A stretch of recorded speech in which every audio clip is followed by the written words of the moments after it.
President of the Republic of South Africa, Mr. Cyril Ramaphosa, His Excellency, the Deputy President, Mr. David Mabuza, Cabinet colleagues, members of the Executive Committee for Finance in the provinces. I have got the honor of having a guest, the Minister of Finance of the Democratic Republic of Congo, who is around us today.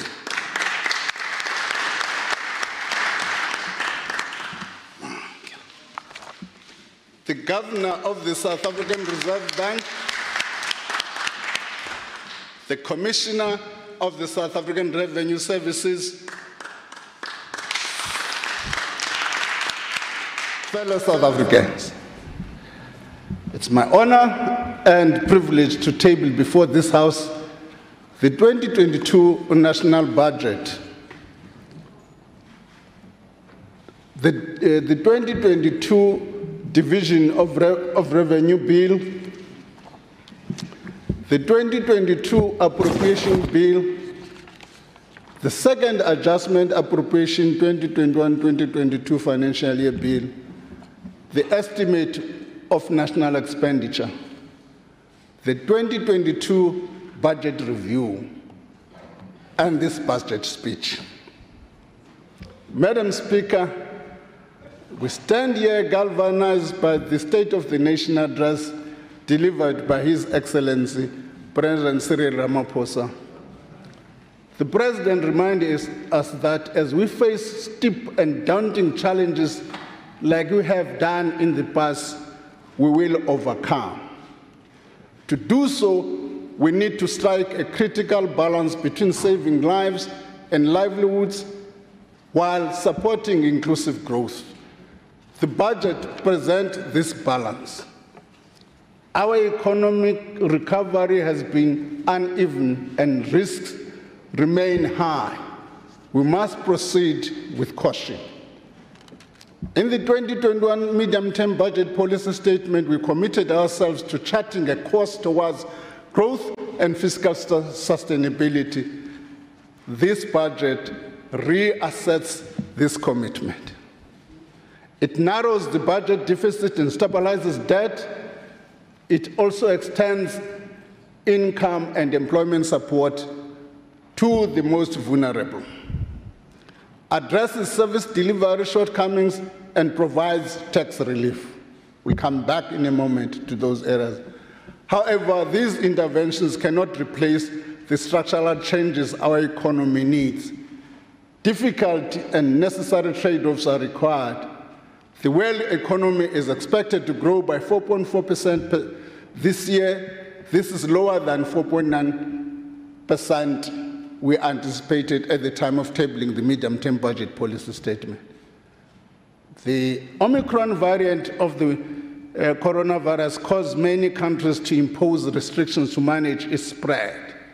In addition, continued imbalances in global value chains have limited pace of the world economic recovery. The South African economy has not been insulated from these global developments. We have revised our economic growth estimate for 2021 to 4.8%, from 51% at the time of the tabling of the medium-term budget policy statement. This revision reflects, Madam Speaker, a combination of the impact of changes in the global environment along with our own unique challenges. Commodity prices, which have supported our economic recovery, slowed in the second half of 2021. Also, violent unrest in July and restrictions imposed to manage the third wave of COVID-19 further eroded the gains we made in the first half of the year. Industrial action in the manufacturing sector, particularly the steel sector, also the re-emergence of load shedding also slowed the pace of recovery. The real GDP growth of 2.1% is projected for the 2022, which is an upward revision from what we said at the time of the medium-term budget policy statement. Over the next 2 years, GDP growth is expected to average about 1.8%. Tax collections since the time of the medium-term budget policy statement have been much stronger than expected. We now estimate revenue for 2021-22 to be 1.55 trillion. This is 62 billion higher than our estimate from the 4 months ago, and 182 billion higher than the estimate from the last year's budget.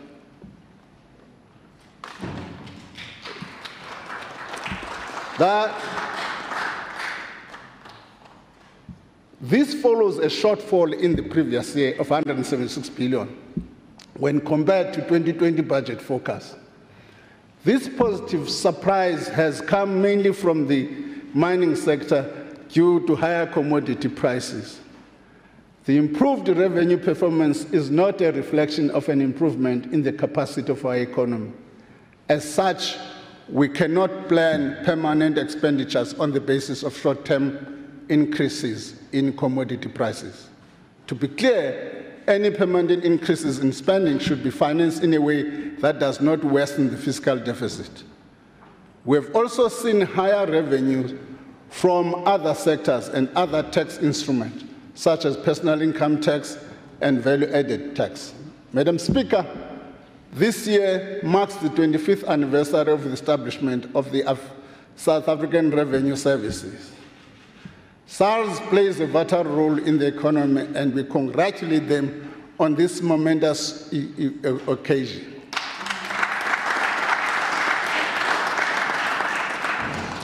We also welcome the current modernization of its infrastructure at border posts such as Beit Bridge to facilitate greater trade.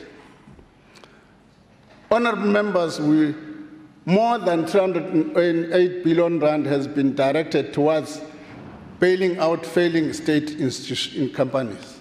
Since 2013, frontline services and infrastructure reduced by 256 billion rand.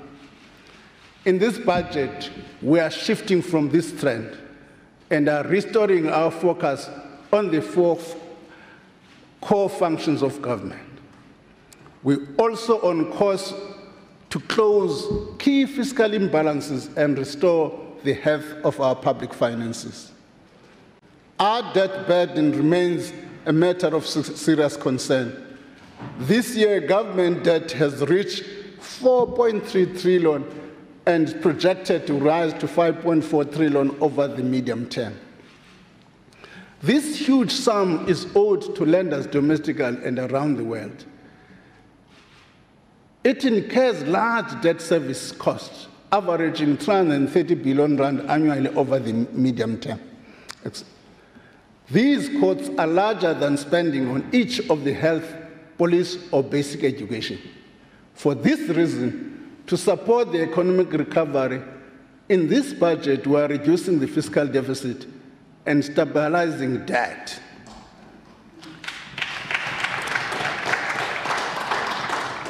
The consolidated budget deficit is projected to narrow from 5.7% of GDP in the fiscal year 2021 to 2022 to 4.2% of GDP by 24-25. We now expect to realize a primary fiscal balance where revenue exceeds non-interest expenditure by 2023-24. The debt ratio will stabilize at about 75% of GDP by 24-25, and this is 3% points lower than we had projected when we tabled the medium-term budget policy statement. Can you see all of these things are positive?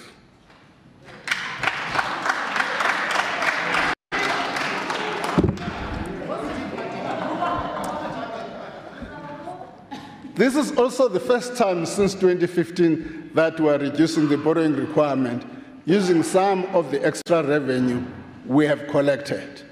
The borrowing requirements decreased by 135.8 billion this year, and a total of 134.1.5 billion over the next 2 years. Though this fiscal outlook has improved, it is subject to significant risk. These include, amongst others, slow global and domestic economic growth, calls for permanent increase in social spending that exceeds available resources, pressures from public service wage bill, and continued request for financial support from financial distressed state-owned enterprises. We need to stay vigilant and mitigate the risk where possible. In the upcoming period, we'll do more to work to strengthen fiscal anchors. We'll also reduce the continual demands on South Africa's limited public resources from state-owned companies. For this reason, state-owned companies need to develop and implement sustainable turnaround plans. The future of state-owned companies is under consideration by the Presidential State-Owned Enterprise Council. Their future will be informed by the value they create and whether they can be run as sustainable entities without bailouts from the fiscus. Some state-owned companies will be retained while others will be rationalized or consolidated. To reduce this continued demands on South Africa's public resources, the National Treasury will outline the criteria for government funding of state-owned companies during the upcoming financial year. Tough love.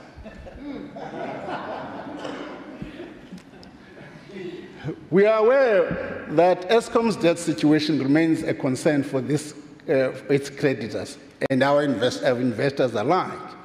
It's a major concern. The government continues to support Eskom to remain financially sustainable during this transition. To date, Eskom has been provided with 136 billion to pay off its debt, with a further 88 billion rand until 2025-26. We acknowledge, however, that Eskom is faced with a large amount of debt that remains a challenge to service without assistance. What that means, if I may just explain, people have said, you know, if we dissect Eskom's debt, there's a component of it which they call distressed debt. Whatever Eskom can do, it can't be able to fund it. One or the other, we've got to create some magic within the fiscus to deal with that. I just wanted to explain that portion to be more explicit. The National Treasury is working on a sustainable solution to deal with Eskom's debt in a manner that is equitable and fair to all stakeholders. Any solution will be contingent on continued progress to reform South Africa's electricity sector and Eskom's own progress on its turnaround plan and its restructuring. We expect Eskom to take further steps towards cost containment, conclude the sale of assets, and implement operational improvement to enhance the reliability of electricity supply. The outcome of this work, which is legally and technically complex, will be announced within the next financial year. Madam Speaker, we have taken action to reform the electricity sector. This encompasses the lifting of restoration threshold for embedded generation to 100 megawatts. It also includes amendments to the Electricity Regulation Act of 2006 and the new generation projects that are coming online over the next few years. These interventions demonstrate the commitment of this government to solve South Africa's electricity supply challenges. Madam Speaker, we have had more than a decade of economic stagnation. All true sustained economic growth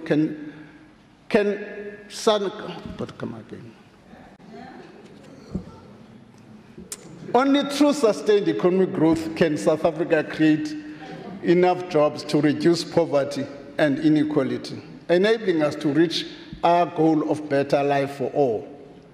The economic reconstruction and recovery program remains essential to growth. We are accelerating implementation of critical structural reforms contained in the economic recovery and reconstruction program, particularly electricity, rail, ports, telecommunication. To complement these interventions, Madam Speaker, we will accelerate infrastructure investment, which is the backbone of a thriving economy. The National Treasury will be implementing the results of recently completed review of the public-private partnership framework. We aim to create centers of excellence for PPPs and other blended finance projects. The Center of Excellence will be established with direct Treasury oversight. It will be a direct interface with private financial institutions for investment in critical government infrastructure programs.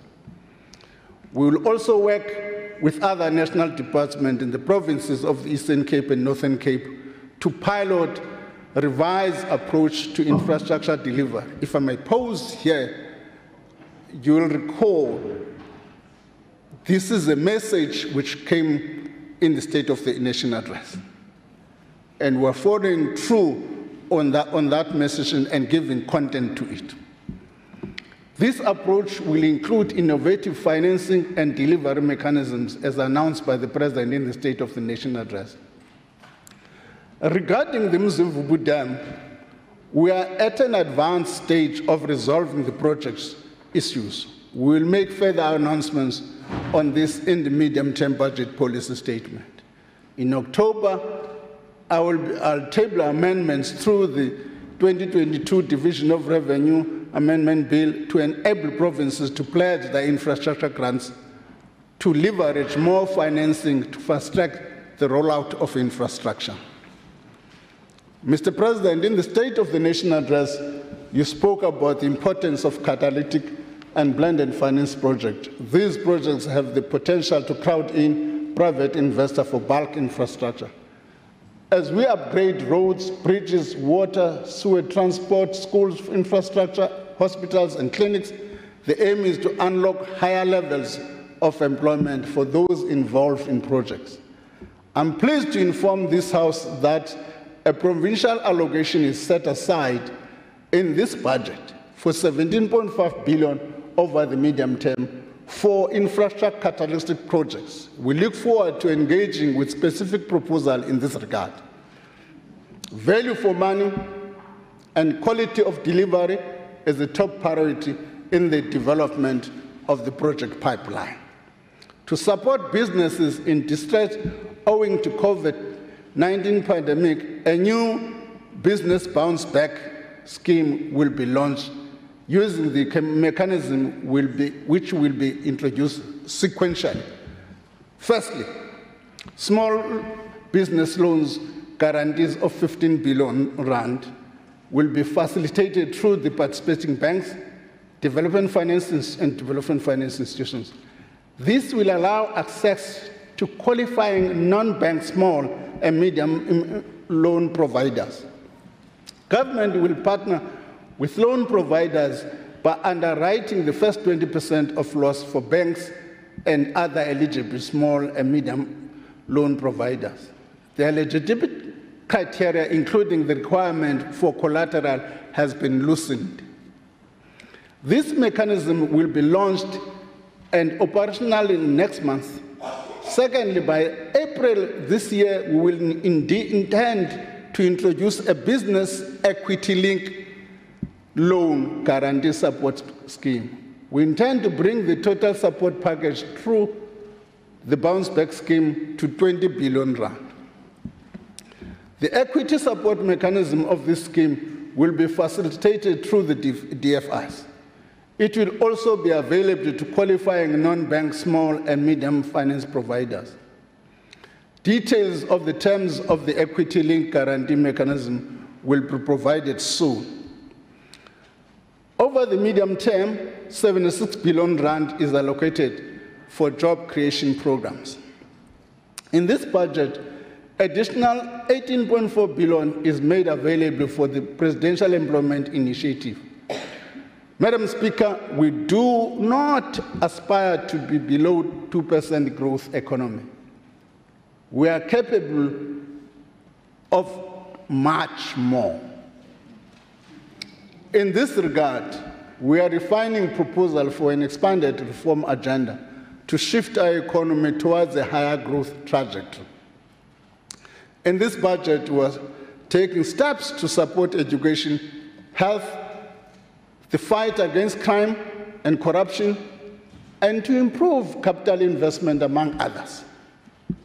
Over the next 3 years, we allocate 3.3 trillion to the social wage to support vulnerable and low-income households.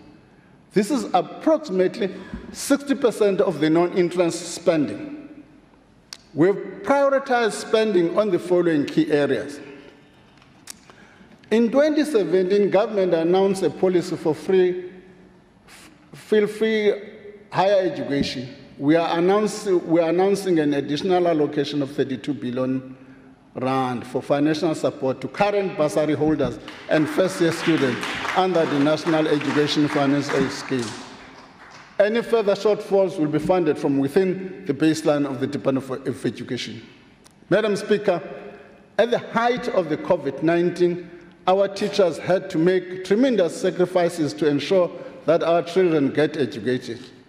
Equally, our healthcare workers were among those that were the last and only line of defense against the pandemic.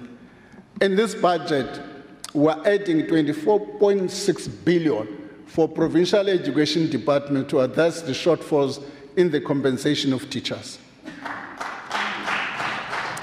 An additional 15.6 billion is allocated to provincial health departments to support their continued response to COVID-19 and to bridge shortfalls in essential goods and services.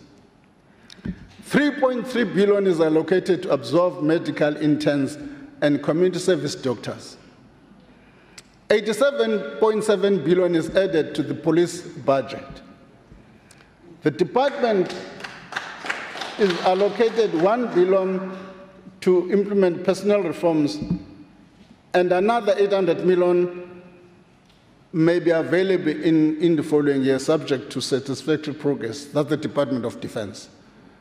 We are also strengthening the resources of the justice system and our courts. In this regard, the budget of the Department of Justice and Constitutional Development is increased by 1.1 billion, while the Office of the Chief Justice received an additional 39.9 million. The South African National Road Agency receives an additional 9.9 billion for maintaining the non-toll road network. Over and above this, the budget facility for infrastructure has approved funding for several water projects. 2.1 billion is allocated for raising the wall of the Klein Willem Dam. The Lipile water border is allocated 1.4 billion for the Olifantsfontein Ebenezer plants. The Umgeni Water Board is allocated 813 million for the Lower Umkomazi water supply chain scheme. I'm pleased to announce that the project to maintain 6 border posts, including Bait Bridge, is at an advanced stage of preparation. Feasibility studies have been completed, and a request for proposal will be issued in March 2022. Madam Speaker, we watch in outrage and sadness as flames devour the buildings in which our Constitution was born. I'm gratified to learn of the enthusiasm of South Africans who want to be part of rebuilding Parliament. I'm looking forward to truly a national effort for this. The Department of Social Development will receive the largest allocation of 58.6 billion over the medium term for the following. First, to initiate a new extended child support grant for double orphans. This is to encourage the care of orphans within families rather than foster care. Second, to provide inflationary increases to permanent social grants. For 2022-23 fiscal year, the old age, war veterans, disability, and care dependence grants will increase by 90 rand in October. The foster care and child support grants will increase by a once-off 20 rand in April. Thirdly, 44 billion rand is allocated for a 12-month extension of the 350 social relief grant, total distress grant. Honourable members, the social relief distress grant was introduced in 2021 as a temporary relief measure in view of the plight of those who have lost economic opportunities and were adversely affected during the worst periods of the pandemic. These emergency grants added to the country's already extensive social safety net. South Africa now pays grants to more than 46% of the population.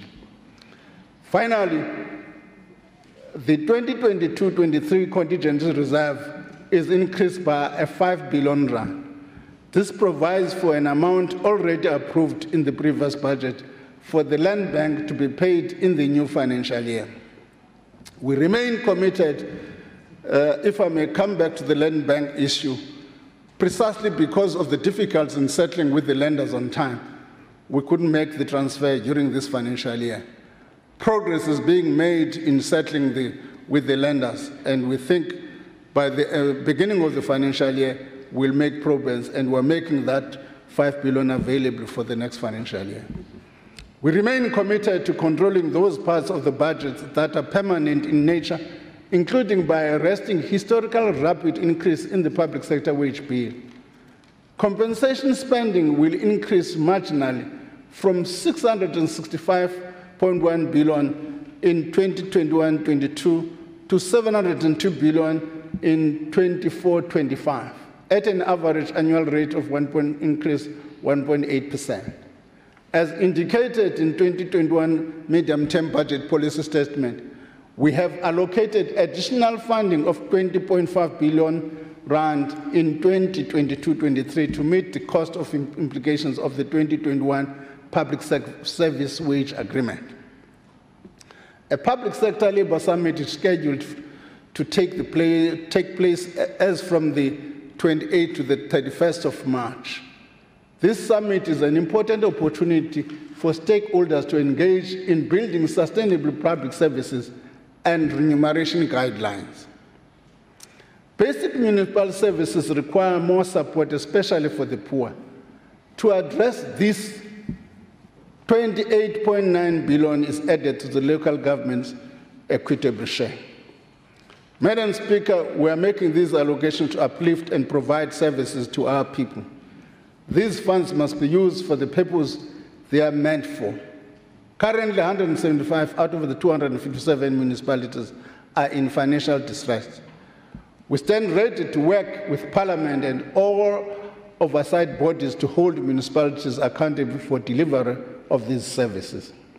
At the same time, our municipalities and other institutions cannot survive if they do not receive payment from those who consume their services.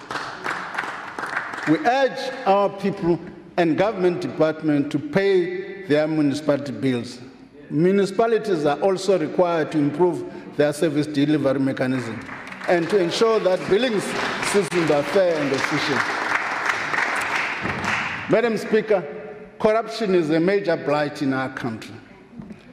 It has lowered our economic growth potential, made us physically more vulnerable, and severely weakened the capacity of the state.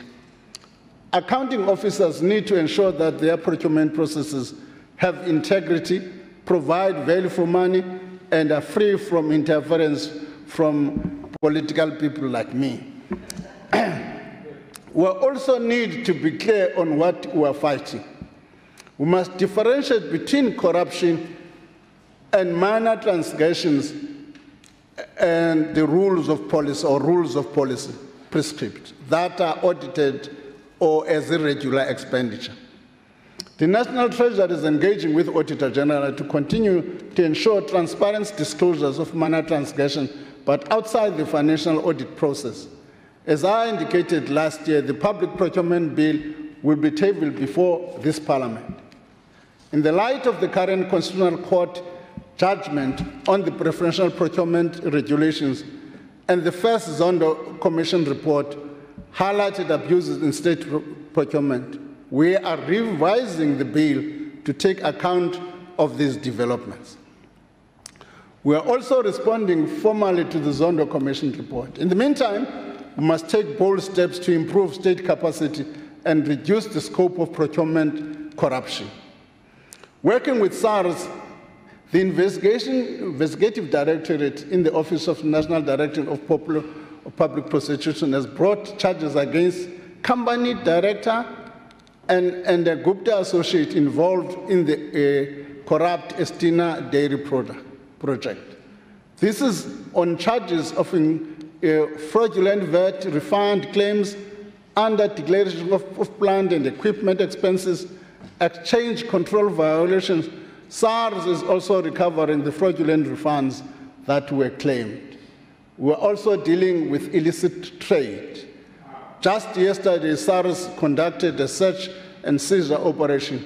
This operation uncovered another consignment of illegal tobacco products, bringing in the total of value of illicit tobacco seized during the pandemic to over 350 million.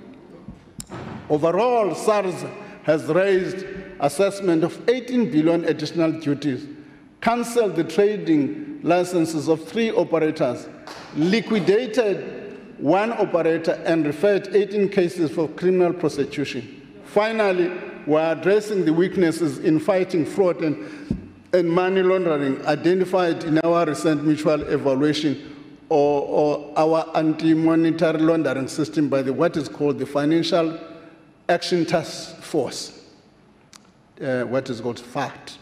Madam Speaker, households and businesses are still under financial... No, it's how it is spelled.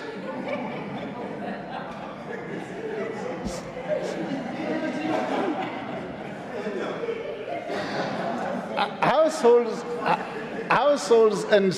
are still under financial pressure and are coping with higher obligations, the effects of COVID-19 and increased fuel prices.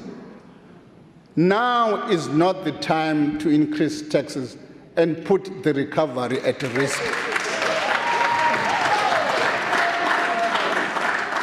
Accordingly, we have decided to keep money in the pockets of South Africans. This budget includes a 5.2 billion in tax relief to help support the economic recovery, provide some receipt for fuel tax increases, and boost incentive for youth employment. Madam Speaker, our tax proposal for 2022-23 are as follows. The personal income tax bracket and rebates will be adjusted by 4.5% in line with inflation. The adjustment will mean that the annual tax-free threshold for a person under the age of 65 will increase from 87,300 to 91,250. What in practice, it means tiqala ukukutaxa xa ufikele ku9 xa annual salary yakho ingaphansi ko91,000 ndikutax cholondo ke mntana yena ngizamteka. Medical tax credits will increase from 332 to 347 rand per month for first 2 members, and from 224 to 234 per month for additional members. The employment tax incentives will be expanded through a 50% increase in the maximum monthly value to 1,500. I encourage small and medium firms to take up this incentive. We anticipate that the expansion will provide additional support worth of 2.2 billion rand. In 2021, the inland petrol price breached 20 rand per litre. The high price has put pressure on the cost of transport, food and other goods and services. to provide some relief to households, no increases will be made to this general fuel levy and petrol, diesel for the 2023. This will provide a tax relief of 3.5%. A good limit in speech. I want the generous.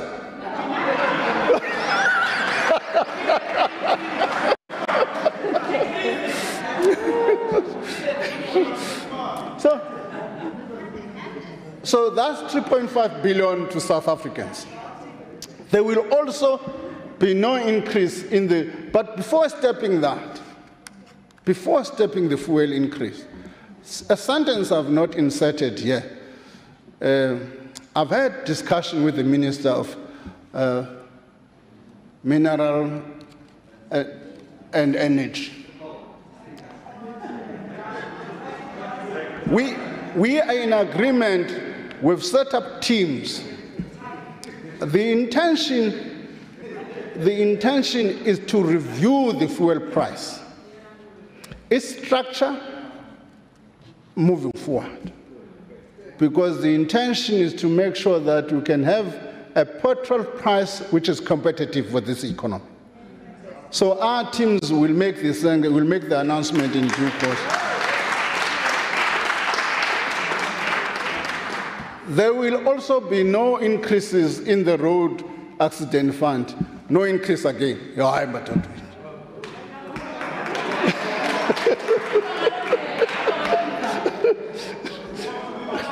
There is no increase on the accident levy. I've made the point between myself and Minister Mandasha to agree on the review of all aspects of the fuel price is needed. Our team have already begun to engage on this critical work. Restructuring the corporate income tax system is an important part of our efforts to create a conducive environment to business to grow, increase investment, and employ more people. As announced in the 2021 budget, the corporate income tax rate will be reduced from 28% to 27% for companies with a years of assessment ending on or after the 31st of March 2023. This will be complemented by a base broadening measure to ensure that there is no negative impact on revenue. Excise duties on alcohol and tobacco will unfortunately increase by between 4.5 and 6%. The increase means that as from today, a 340 millimeter can of beer or cider will cost 11 cents more. A 750 bottle of wine will be 7 cents more expensive. A bottle of sparkling wine will cost an additional 76 cents. A bottle of spirit, whiskey, the 4.83 cents. A packet of cigarettes will cost an additional R1.03. 25 grams of puffed tobacco will cost an extra 37 cents. 23 grams of cigar will be no cigar to Masisiti. Sipezu R6.77 more expensive. Government also proposes introducing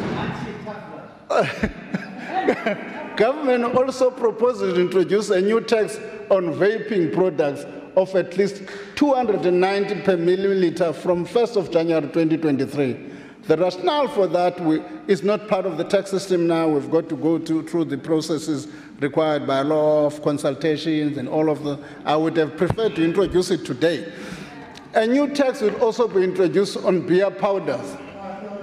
After 3 years of no changes, the health promotion levy will be increased by R2.31 per gram of sugar. Madam Speaker, the structure of the economy will need to change to adapt to the needs of addressing climate change. As we reduce emissions, communities must not be left behind as production shifts to greener solutions. There are opportunities to access international finance to help pay for this just transition. The National Treasury is working with the new head of Presidential Climate Finance Task Scheme on accessing these resources. Khona abantu abathi manibe transparent so early. I don't know about transparent ngoba ikafika imali bathi manibe transparent before ndiyifumane. I don't know how does that work. The carbon tax is the main mechanism to ensure that we lower our greenhouse emissions. The carbon tax rate will increase from 134 to 144 rand, effective from the 1st of January 2022. As required by legislation, the carbon fuel levy will increase by 1 cent to 9 cents per litre for petrol and 10 cents per litre for diesel from 6th of April 2022. The first phase of the carbon tax with substantial allowances and electricity price neutrality will be extended to 31st December 2025. However, in line with our commitments at COP26, the carbon tax rate will be progressively increased every year to reach $20 per ton. In the second phase, from 2026 onwards, the carbon tax rate will have larger annual increase to reach at least $30 by 2030, and the allowance will rapidly fall away. As the allowances fall away, we urge all our companies that have not already done so to develop plans to progressively reduce their emissions over the next 10 years. Otherwise, they will face not only my tax, but have difficulty in exports. Our exporters will face overseas border taxes for carbon-intensive goods such as iron ore and steel, which will reduce their competitiveness. Madam Speaker, you will note that we have not increased taxes in the major revenue-generating categories, such as personal income tax, VAT, and general fuel levy. We have reduced the corporate tax rate and broadened the tax base. However, let me restate my earlier caution that if there are permanent expenditure increases in the coming years, we have no choice but to revisit. We'll have to look at increasing some of the taxes we're on. Madam Speaker, in these trying times, and without compromising our ability to collect revenue, we've managed through these tax proposals to keep money in the pockets of South Africans and to create conditions for greater investment in the economy. Just before declaring retirement, somebody will say, oh, you said you have got 182 billion rand last year. You were transparent, you ain't Nikumba intending any tax. Disturbance ayona lamali. That's why we're not increasing taxes. We can't say when you get such big amounts of money and so on, and we're transferring that and putting money into your pockets. That's what we have done. Transparent. Then also Fundani budget review helps you on Tax 1, Chapter 4, on debt, Chapter 7. So let me go. Retirement funds play a critical role in channeling savings into productive investment. There's been this outcry about Regulation 28 of the Pension Funds Act, which sets out criteria through which these funds may make investment. After consultation, changes have been proposed to these regulations to enable greater investment in infrastructure by the funds. After consultation again of these changes, the amendments will be gazetted next month. nimukudala ninibuze mos. Wonke umuntu nakuphi inhlangano kuthi Regulation 28, Regulation 28. Next month in the Gazette, March lo. Government has also proposed a fundamental restructuring of retirement system for individuals to allow for greater preservation and partial access to funds through what they call a two-pot system. Part of this proposal includes the possibility of short-term access, which would be depend on the approval by trustees of each fund. Let me just explain this thing. There's a Utito promised us, are you going to give us? No, I can't give you money from your own pension fund. Your own pension fund has got its own trustees. The decision to take money out of the fund must be a decision of a trustee. The only thing I'm going to do as the Minister of Finance is to create a conducive environment for trustees to make that decision if they think the fund is capable of doing so. But the Minister of Finance what must copy man and must it? No. Think upon a bail.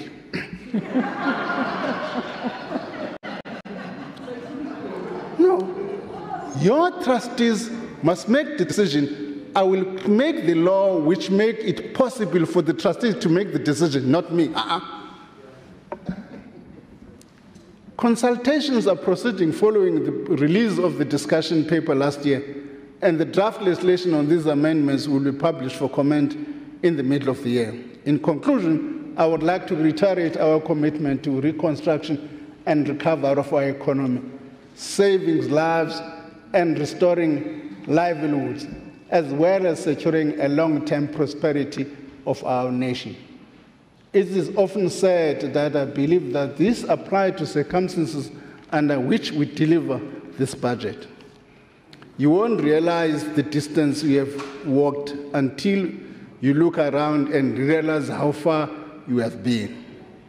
We have been on this journey for a long time, and we are still having long distances to walk before reaching our goal. Madam Speaker, I take this opportunity to thank the President and Deputy President for their leadership and guidance.